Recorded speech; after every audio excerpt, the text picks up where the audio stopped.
So thank you very much. I would like also to express my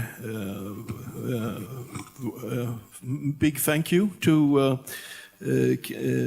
Katarjun and to James and to Emin, for your very interesting contributions. And I think we have food for thought here and a lot of interesting topics you brought forward in your remarks. And one, if I take the opportunity here just to express my reflections of your contributions here, it's very striking that the national context and how it affects the representation throughout history of Islam. And James, you, for example, mentioned colonialism as something very salient in the British context and not as striking in the German context. But on the other hand, in the German context, we have a history of anti-Semitism and Holocaust, which of course is a very dramatic ingredient in concerning the relationship to certain Muslim communities today and the anti-Semitism that exists there. In the Swedish case, one could also ask about what is the striking phenomenon that makes it also complicated relating to Muslim communities. You mentioned, Emin, that secularism, for example, is something that is, of course, very much visible in the Swedish context, and it's been in a way had a kind of harmonious relationship to the form of religion that we have in Sweden. The Lutheran Christianity, which is a belief religion, it's not so much focused upon practice. I think the main challenge when we have religious communities coming into Sweden is really that they are much more practice-based. In Islam, for example, you have a completely different tradition of religious practice. And the Christianity of Sweden, or the majority form of Christianity, is something that fits very well with a secular life view. And sometimes commentators say that it's not a coincidence that secularism is so strong in the Swedish case, because it fits very well with this very private religious way of living in terms of only focusing upon beliefs. So this is another phenomenon, I would say. But if you would now start to relate your talks to one another, if we start with, I must say it in the correct way, it's very... I'm sorry if I pronounce it wrong here. Katarjun. Katarjun, yeah. Your thoughts, Emin and James, upon Katarjun's talk. What was the most striking with her descriptions and explanations of the situation today? Well, the distinct kind of thing that I latched onto is really you lifting up the perception of majority society being that you are a foreigner still, right? So what does it really mean to be accepted in a society? Something which I think is quite interesting to, because you look different than our image or our imagination of what is to be a Swede or a German, right? And by you looking differently, you are expected to behave in a certain way. And if you break that expectation, then you are so well spoken. And it is a compliment. I agree with that, and I get that all the time. But it strikes you something deep inside, somewhere deep inside, to say, look, I'm still viewed as the other. You see what I mean? And I think, why is that important then? Because a youth today, which look differently, and even speak differently, because you have a subculture in Germany and Britain, people speaking differently. And if you do that, you are not really accepted as being part of a majority society in a public discourse, and which is okay, essentially. But what if you are not accepted in a workplace? That means you are required to be integrated. That means that you should obey the laws of the country. But if you don't fit the form of the majority society, then you are not really being let into the society. And that's a kind of a double-edged sword, which I think is when I listen to youth speaking about these things, so we will not be accepted anyway if I look like them or speak like them, because they treat me like I'm, some trash. And that means that, and you can feel the resentment in the voice as being alienated, as we call it. So that's what I kind of picked up, and I think is very interesting. May I add something? And I think it's really dangerous. I think as a person, I can deal with that. I can take it as a compliment and think, well, forget about it. So I do perceive myself as a German, and if they don't do it, I don't care. Forget about it. But this is maybe my standing, my self-perception, and I'm okay with that. But if you do that with the younger generation, then it's really getting dangerous, because this is exactly what the IS, what the Islamic State is doing. This is IS rhetorics, and they are working with that. They are telling these youngsters, you will never, ever be accepted in these countries. You will not be accepted in Britain, in Germany, etc. And it's not by accident that they really, when they try to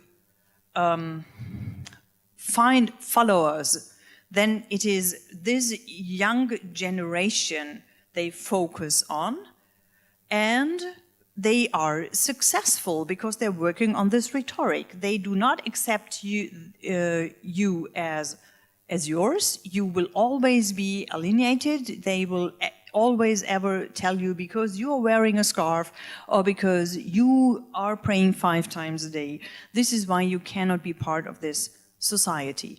And if we as a majority community don't give them this sense of belonging to the democratic society, then we are losing this generation. And this is really very, dangerous. And when you were talking, I was thinking about something else which I wanted to share with you, which is very interesting in my opinion. It just popped up into my mind. A couple of years ago, there has been a survey among Muslims worldwide, and they were asked, where do you think that Muslim values are really put into practice? Islamic values, norms, and practice. What is a country on earth where you can really live according to your values and norms? And guess which country was the one they were going for? Sweden. So Sweden is considered among Muslims as the one and only country where you can really live up to your norms and values. And next came the US. And then, I don't know where, on place 52nd, 53rd came the Islamic Republic of Iran, Saudi Arabia and stuff. But it was Sweden and the US. So generally, these countries are really high estimated among Muslims. So I think this is something we can work with, where you can really go for it.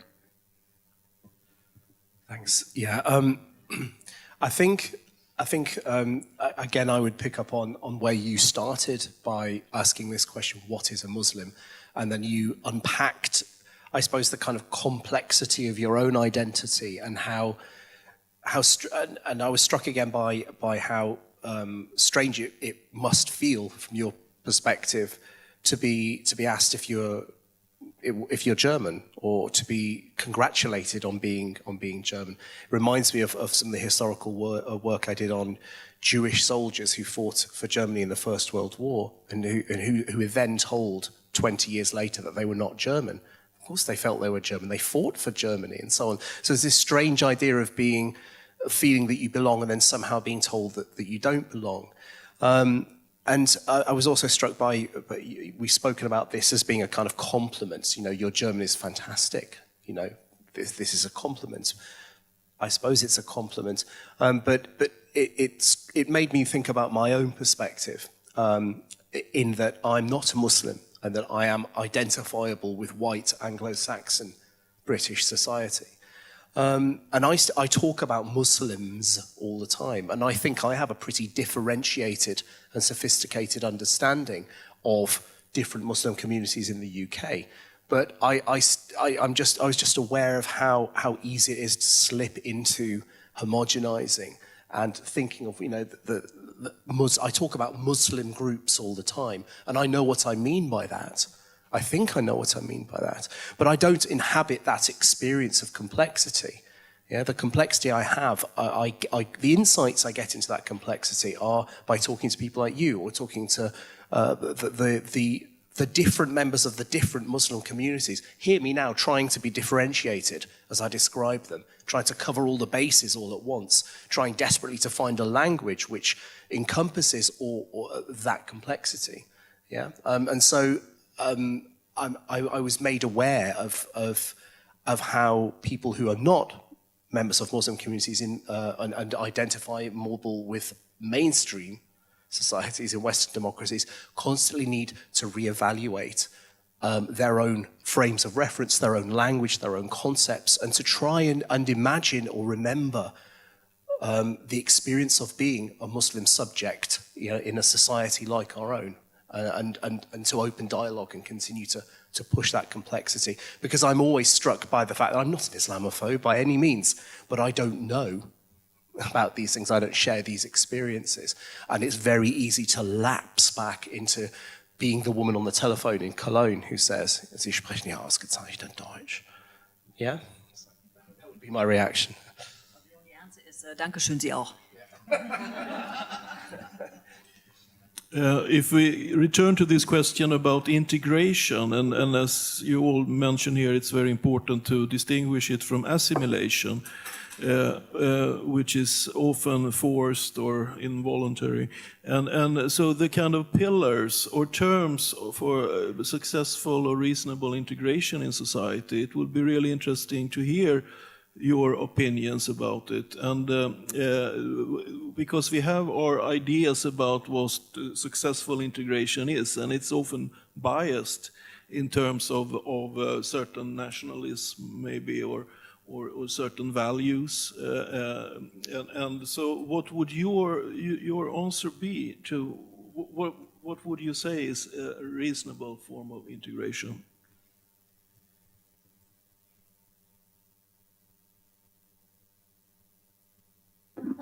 That's quite a big question. Can I say something? I mean, because I'm a linguist. I'm just very interested in how the notion of integration is connected to basic. To integrate into a society, you have to have an understanding of what underpins that society, an agreed set of values, usually centering around democracy and so on. And some of this in Western societies, and I'm very. A thing that I track very carefully is the way in which certain groups within societies try to own and take possession of those values as though they are not the possessions of migrant communities or Muslim communities. Right? One of the things that's deeply problematic, and I have 3 children in the British school system, is that those children go through a nice liberal, progressive, middle-class school in a suburb just outside of London, and they're taught British values. British values. And they have a British wall in the school where they do their artwork and they put up their pictures. And they put up pictures of red telephone cells and men with bowler hats and Big Ben, you know, and people playing cricket, you know, and these pictures are being painted by Muslim children who are part of the school. And to me that might seem benign and harmless. But it speaks to me of the idea that somehow the idea of democracy is seen as an emanation of British culture, of the British psyche, of British identity, and that Muslims who come to this country, therefore, are not inherently democratic and need to buy into that. And I think one of the things that holds back integration is the idea that the forum for integration, the space for integration, the values around which integration centered seem very often problematically to be connected to mainstream society. So integration then feels like, or is presented as, a kind of assimilation. Yeah? To be British, you have to embrace British democratic values, as though those things go hand in hand. If you live in Northern Ireland, you don't think that democracy goes hand in hand with British values, I can tell you that.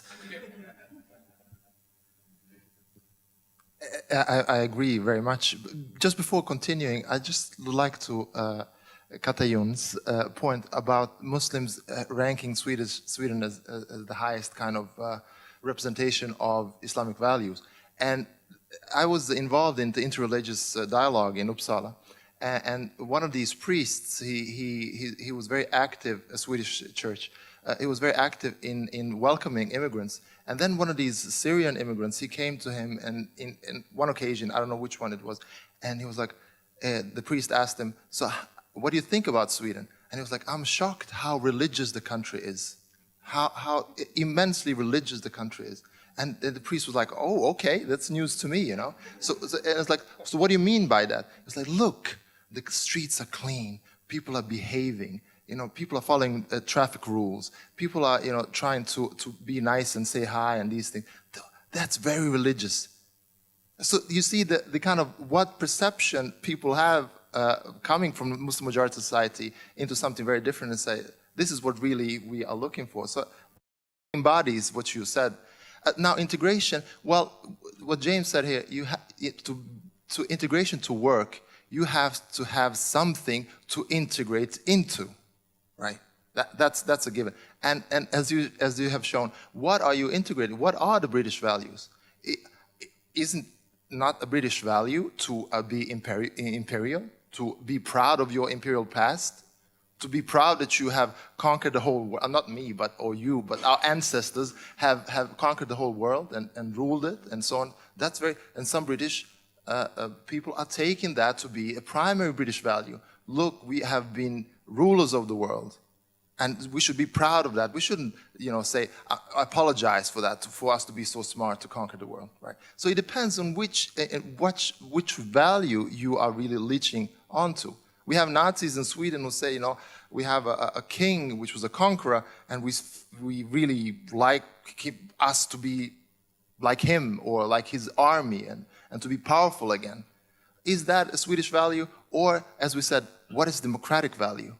Oftentimes when we speak about democracy, to me, democracy is a political system. It's not really a value. What is a value then? What is liberalism? That's a value. Democracy is not a value. As far as I know, I mean, from my political science class, that's what we learned. It's a system of governance. And I don't think any of immigrants or Muslims who live here for 2 or 3 generations are questioning, is democracy good or bad? I don't think that's an issue at all. The issue is about religious freedom.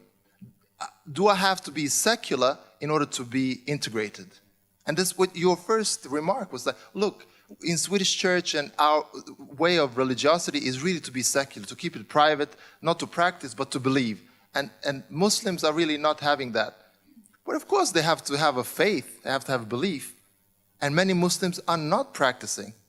Are they then integrated or not? Or are they still Muslims? Exactly.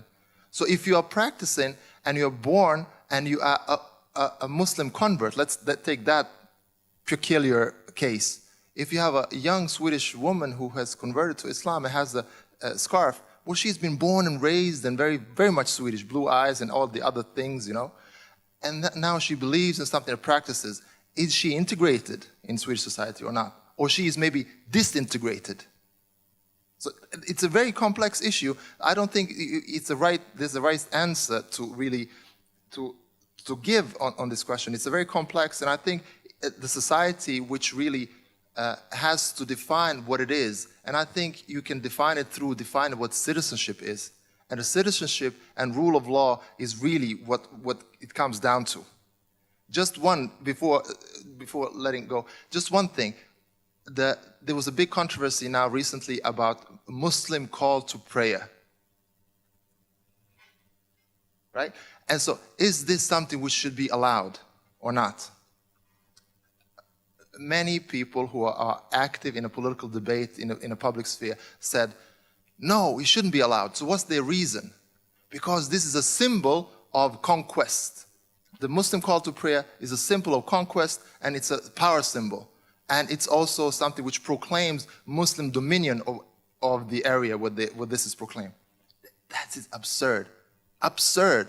If I'm a lecturer in Islamic theology and philosophy, and I teach these things at the Uppsala University, there is no such reference, or there's no such tradition whatsoever. It's a call to prayer just like the church bell. Now, the decision was made. Now look, the decision to allow the prayer to call to prayer in a mosque was based on what? On the rule of law. And what is the rule of law? It's not about the conquest or symbolism or whatnot. It's about the noise level. It's only that.